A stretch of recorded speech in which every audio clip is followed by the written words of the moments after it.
नमस्कार, आप देख रहे हैं डीडी न्यूज 101। हरियाणा के फतेहाबाद में पति ने पत्नी और उसके बॉयफ्रेंड की हत्या कर दी।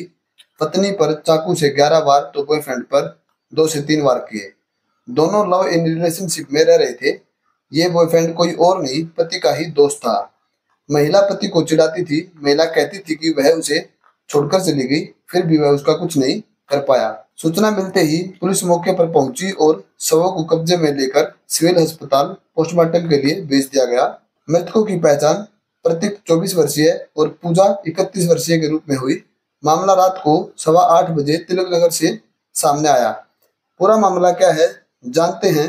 पुलिस के मुताबिक टोहाना के किला मोहल्ला निवासी दीपक कुमार उर्फ पंकज की शादी 11 दिसंबर 2011 को हरियाणा के जींद जिले के करड़वाल गांव की रहने वाली पूजा लोट से हुई थी।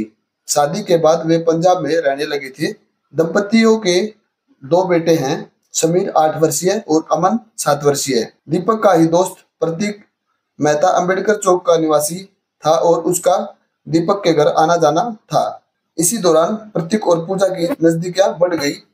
कुछ समय बाद प्रतीक और पूजा का रिश्ता इस हद तक बढ़ गया कि वे साल 2024 में घर से भागकर पंजाब के पटियाला में किराए के मकान में साथ रहने लगे।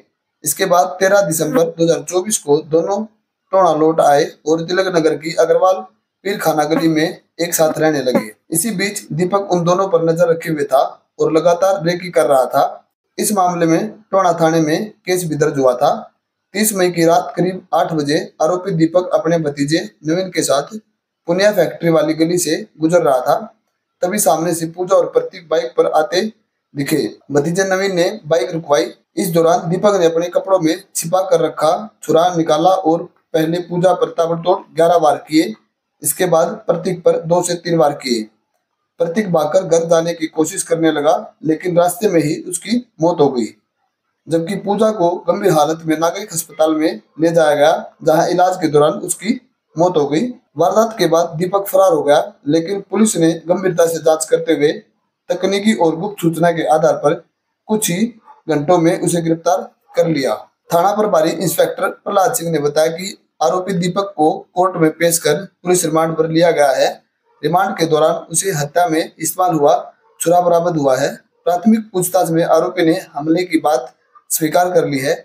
यह भी सामने आया है कि पूजा दीपक को ताना देती थी और कहती थी, मैं तुझे छोड़कर चली गई, फिर भी तू कुछ नहीं कर पाया। इससे आरोपी दीपक परेशान होकर उन दोनों को मारने की प्लानिंग करने लगा और उन दोनों की रेकी करने लगा।